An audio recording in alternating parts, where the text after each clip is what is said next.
Well, awesome. It's really good to catch up with you a little bit. This is really fun. We talked over the summer. I think it was late July when your episode came out, episode 28 for people that haven't heard it. And one of the things that we talked about towards the end of our conversation was we were getting into some of your specific hurdles and, your own mindfulness practice as it relates to performance climbing. And you were telling me a story about a route called Joe SixPack in the Virgin River Gorge, and how it was a route that you had tried the previous winter quite a lot, and it had pushed you around quite a lot. My understanding is that it's a 13A, and it's basically split up as two 12Cs with a break in between, kind of stacked on top of each other. Mm-hmm. And I remember you describing, I actually just listened to it again today. I remember that you were describing that you associated the upper half of the route as the scary part of the route. Like that's the space that it filled in your mind. And you had decided to walk away from that route for the season, and you were kind of excited about a round 2 this coming winter. And I thought I would start by reading an Instagram post from you. This is from December 7th, 2020, from your gratitude journal. And it says, "Today, I'm grateful for rock climbing and all it has taught me about the joy in the face of challenge. For the awareness to savor my abilities even when the outcome doesn't work out as planned. And I'm very, very grateful for my right bicep that, though tired, got me to the good holds so I could finally tick off my old friend, Joe SixPack. Mm-hmm. Joe, you're one rowdy son of a bitch. Just kidding. I'm sure your mom was a great lady." So fantastic. I was really excited to stumble into that, and congratulations on what I know is a pretty stubborn project. So yeah, I would love to hear about it. Yeah, I'll just leave it at that. I'd love to hear about it. Yeah. Oh man, it was I felt really grateful to be able to come back to it and to have done some training. Like I think I mentioned this in an interview, like part of it was like, well, I have to train if I want to do this thing and it's important to me. So yeah, grateful that I had the space and the wherewithal to set myself up to then like kind of settle in. And, what did that look like, your preparation? Because you've been living in a camper, at least for much of the last year. Yeah. Were you able to do any training going into the season? I was. I was in Salt Lake, and, a lot of our last conversation was about kind of cycling through priorities and when is this the time for this, or, when is it the time for training? When is it time for sending? When is it the time for family, et cetera? And I kind of organized things so that I could be in Salt Lake, have access to the gym, and really dig into training. So I spent like a month, 6 weeks training. Then I went to Rifle for a few weeks, came back, did a little bit more training, and then like hit the road. And yeah, so that training was, gym based and lots of hangboarding. And honestly, how my experience of training is that at first, a lot of it is about recruitment, and it's just like getting my muscles to believe in themselves again, sort of. and like the strength is there. You just have to learn how to tap into it. Sure. Okay. And like what kind of teaching or reinitiating the muscle to its maximal capacity, and then like increasing that maximal capacity.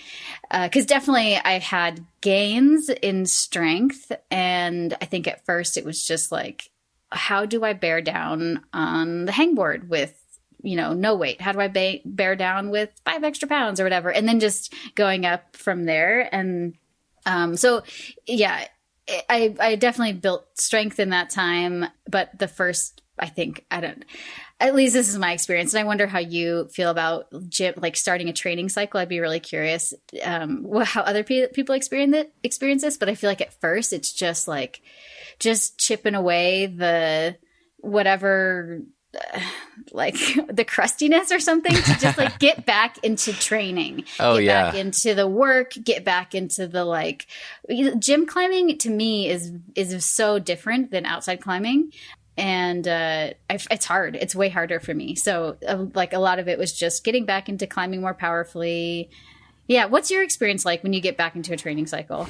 Oh, yeah. I feel like there's a 2 or 3 week period, whatever I'm doing, whenever I'm switching modes, I guess, either from, training to climbing or climbing back to training. There's like a 2 or 3 week period of like brushing off the cobwebs. And I think I'm learning more and more how to make better use of that, because I think, at least with training, like one of my pitfalls over the years has been to want to jump right back in where I left off. Mm-hmm.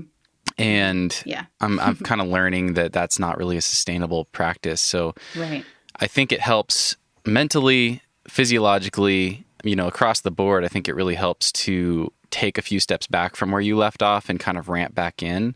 Yeah. And that can work really well as that kind of brushing the cobwebs off, or, getting the crust off, or whatever, whatever you want, however you want to describe it. Yeah. But yeah, there is always a transition. But another thing I've changed too is my training and climbing used to be a lot more binary.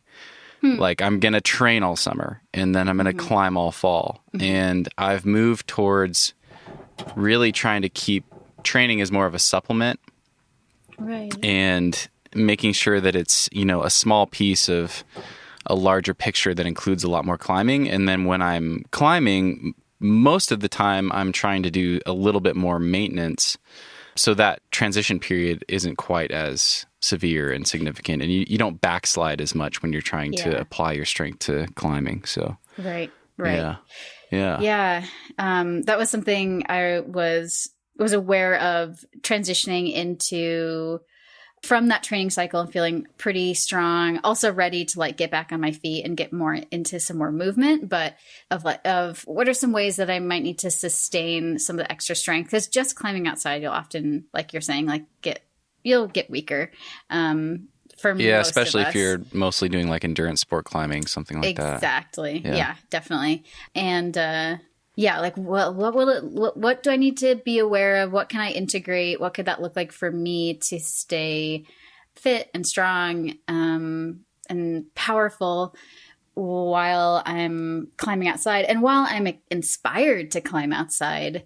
Because there are some times when I'm not that inspired to climb outside. Like there's something in the future that I want to work on. Like this is something I was processing just a few days ago. It was like, well, there's something I'm inspired to do outside, but I'm not probably ready for it yet. So I'm inspired to train. I'm inspired to like dig deep and get a little bit stronger, and doing that in a way that I'm still getting outside, that I'm kind of integrating both of them so that the transition isn't as stark. Yeah.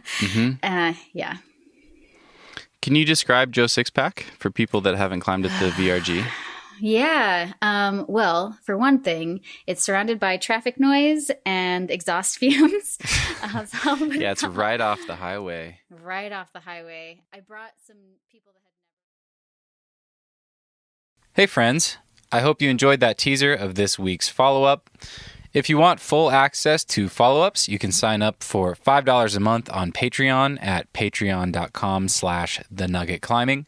Or you can go to thenuggetclimbing.com and click on the support the podcast button at the top. If you're on your smartphone, just tap those 2 little lines at the top of the page and you'll see the button in the drop-down menu. $5 per month gets you access to all follow-up calls, past and future. As long as you are a member, you'll have access to all of them.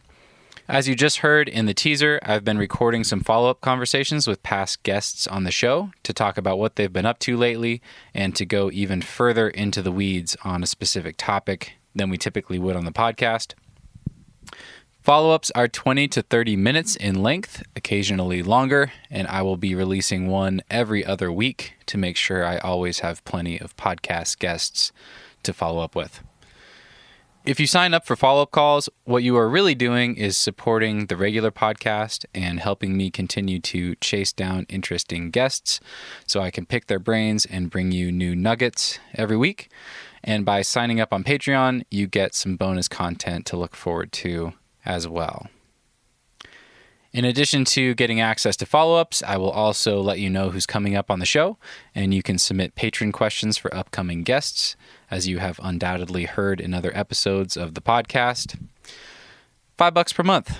Think of it as buying me a beer at the local brewery after a long day of climbing. Whether or not you choose to sign up, thank you for listening, and feel free to share the podcast with your friends or leave a rating on your listening app. It truly helps, and I appreciate you for tuning in. I am very grateful for you guys. Much love to you all. We'll see you next time.